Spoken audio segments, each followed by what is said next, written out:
은혜와 사랑이 많으신 하나님, 오늘 하루도 주님의 은혜를 또 구하며 시작합니다. 일이 더디 이루어지고 또 내 원대로 되지 않는다고 해서 당황하거나 조급하거나 또 행여 분노하거나 하지 않게 하시고, 모든 것을 빈틈없이 또 온전하게 이루어 주시는 우리 주님을 신뢰하면서 우리 믿음으로 나가는 저희들 되게 하여 주시옵소서. 필요하고 이런 것들은 우리 주님이 반드시 공급해 주십니다. 그리스도 예수에게만 소망을 둘 수 있도록 도와주시고, 만족하고 자족하고 감사하며 살아가는 오늘 하루 되게 하여 주시옵소서. 예수님의 이름으로 기도드립니다. 아멘. 오늘 주시는 말씀은 사무엘상 12장 11절과 12절입니다. 여호와께서 여룻바알과 베단과 입다와 나 사무엘을 보내사 너희를 너희 사방 원수의 손에서 건져내사 너희에게 안전하게 살게 하셨거늘, 너희가 암몬 자손의 왕 나하스가 너희를 치러 옴을 보고 너희의 하나님 여호와께서는 너희의 왕이 되심에도 불구하고 너희가 내게 이르기를 아니라 우리를 다스릴 왕이 있어야 하겠다 하였도다. 아멘. 우리 인생에는 사건이 항상 일어나죠. 어떤 크고 작은 이벤트가 다 일어나는데, 여기에서 해석이 중요합니다. 해석이 잘못되면 우리 신앙이 망가지는 이런 모습이 사실 많이 있죠. 오늘 이스라엘이 이제 위기가 왔어요. 이스라엘에 어떤 이제 평안이 없는, 좀 불안한 이런 모습이죠. 블레셋과 암몬이 계속해서 공격을 하고 있고, 그러다 보니까 어떤 이렇게 방어할 수 있는 파워가 필요합니다. 근데 이들이 주목한 게 뭐냐면 중앙 집권을 주목했어요. 다른 나라에는 왕이 있다, 이거 왕이 딱 센터에 딱 있어가지고 나라를 딱 이렇게 한 손에 쥐고 중앙 집권하는 이런 모습이죠. 사실 이스라엘은 이때까지는 지파 중심이었어요. 12지파 이렇게 나눠져가지고 그러면서 유다 지파라든가 에브라임 지파가 좀 세력 다툼을 하고 막 그랬죠. 근데 딱히 왕은 없는 거예요. 그러니까 사사가 12명의 사사가 나왔지만 전부 다 유다 지파 출신이 아니죠. 에브라임 지파 출신도 아니고. 그러니까 어느 지파에서 사사가 나오리라고 예상하지는 못해요. 하나님이 세우셨죠. 그때 상황에 따라서 하나님께서 한 지파에만 집중하지 않고 골고루 이렇게 세우신 거예요. 그럼에도 결과는 하나님께 실패가 없으셨죠. 그런데도 이스라엘이 불안하거든요. 이들이 주목한 게 뭐냐면 이 시스템에 주목한 거죠. 왕이 센터에 있어가지고 중앙 집권하는 이런 시스템이 되게 좋아 보였던 거예요. 여기에 대해서 우리 사무엘이 설교하는 내용이 뭐냐면, 이스라엘의 역사를 언급하면서 출애굽이라든가 기드온이라든가 또 사무엘 본인도 이야기를 하는 거죠. 그러면서 이렇게 하나님께서 그때마다 하나님이 친히 왕이 되어 주셔가지고 우리 민족이 이렇게 지금 당당하게 살지 않느냐, 근데 왜 시스템을 구하냐, 이제 그 왕을 구하냐, 이런 거죠. 근데 이러면서 이제 정확한 답을 주는 거죠. 이스라엘이 불안한 이유는 왕이 없어서 불안한 것이 아닙니다. 진짜 왕이신 하나님을 외면하고 하나님을 떠나고 하나님을 잊어버리고 하나님을 왕으로서 인정하지 않기 때문에 불안한 거죠.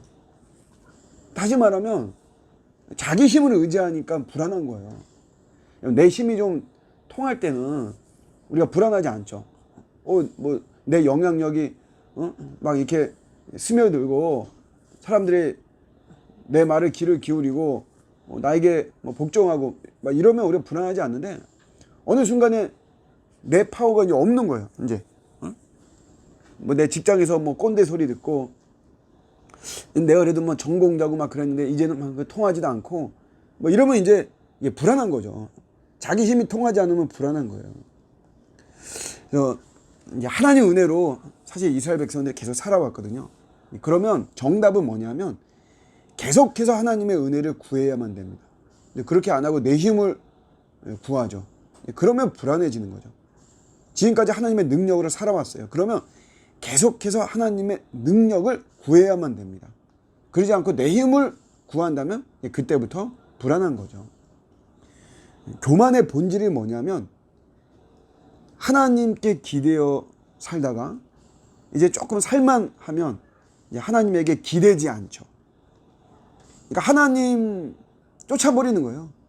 결국은 그게 노골적으로 말하면 그렇습니다. 하나님 없이 그냥 사는 거. 그게 교만의 본질이죠. 우리가 이제 깨닫잖아요. 그래서 내가 참 그때 교만했다. 내가 지금 교만하구나. 이렇게 깨달으면 점검을 해보면 하나님이 없어요.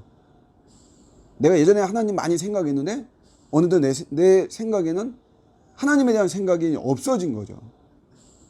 내 예배가 없어지고 내가 기도가 없어지고 내 신앙 고백이 없어지고 예전에 주여 주여 막 찾았는데 이제 어느덧 이제 그런 찾지를 않죠. 그게 여러분 교만이죠. 내가 교만했구나 이렇게 생각하면서 돌아보면 형식적으로는 우리가 교회 울타리나 말씀 울타리 안에 있을 수는 있지만 본질적으로는 내 안에 하나님이 없는 거죠. 그래서 우리가 정말 이 신앙에 있어서 굉장히 중요한 건데 항상 붙잡아야 되는 게 주께 더 가까이, 이 말을 항상 우리는 붙잡아야 돼요. 날마다 아주 그냥 주님께 더 가까이. 슬프기 때문에 더 가까이 가야 됩니다. 또 아프기 때문에 더 가까이 가야 되고요. 절망스럽다? 더 가까이 가야죠. 그것뿐만이 아니라 내가 승리했어요. 더 가까이 가야 됩니다. 승리했다고 우쭐대고 돈 좀 번다고 내가 신앙 좀 등한시하고 내가 바쁘다고 좀 등한시하고 여기저기서 나를 오라고 막 찾고 이런다고 내가 주님을 등한시하고 바빠서 교회 못 나간다. 정말 아니에요. 그런 거. 승리하는 삶이기 때문에 더 가까이 나가야 되고요.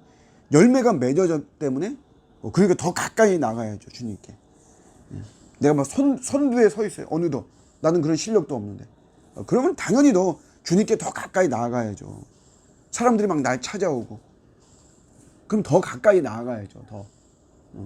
우리가 막 고난과 아픔과 어려움 속에서만 주님께 나아가는 것이 아니고 내가 잘 될 때, 내가 기쁠 때, 내가 막 승리에 막 생각지도 않게 막 엄청난 열매들이 나에게 맺어지고 그럴 때 더 가까이. 그러니까 항상 어떠하든지 간에 내가 비천에 처하든 풍부에 처하든 가난하게 되든 부자가 되든 사는 상황이든 죽는 상황이든 그런 건 상관없이 우리는 항상 주님께 더 가까이 나아가는 것이 절대적으로 중요합니다. 하나님의 은혜로 살아왔어요. 계속해서 하나님의 은혜를 구해야 되고 하나님의 능력으로 살아왔습니다.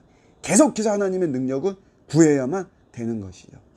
오늘도 우리 하나님을 더 신뢰하고 더 주님께 가까이 나아가는 저와 여러분들의 복된 하루가 되시기를 주님의 이름으로 축복합니다. 아멘.